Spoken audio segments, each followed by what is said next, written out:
నమస్కారం.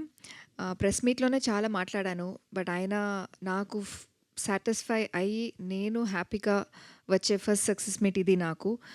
బికాజ్ ఎంత బాగా మూవీ చేసినా ఇప్పుడు ముందు ఏ మూవీ చేశాను. అది హ్యాపీగా ఉన్నాను. బట్ ఇప్పుడు సాటిస్ఫైడ్‌గా ఉన్నాను. ఒక sense of satisfaction and sense of కంటెంట్‌మెంట్ ఇప్పుడుంది. ఎప్పుడు నాకు బాగా కనిపిస్తారు. స్క్రీన్ ప్రెజెన్స్ బావుంది. అలానే కాంప్లిమెంట్స్ వస్తూ ఉంటుంది. ఈ మూవీకి ఫస్ట్ టైమ్ నాకు పెర్ఫార్మ్ చేశారని వచ్చింది. And that is something I was really, really waiting for. And definitely the credits goes to our director. Because ఎంత టాలెంట్ లోపలున్నా అది బయటకు రావాలి కదా! For that you need a really good stream. So thank you so much sir.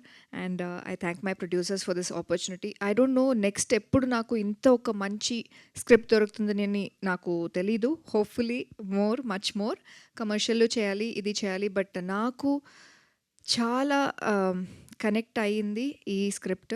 చాలా connect అయింది ఈ character. నేను చేసిన ఏ క్యారెక్టర్ నాకు గుర్తొస్తుందో లేదో, బట్ బుజ్జమ్మ అనే క్యారెక్టర్, ఆ పేరు ఎప్పుడూ గుర్తుంటుంది. And thank you so much.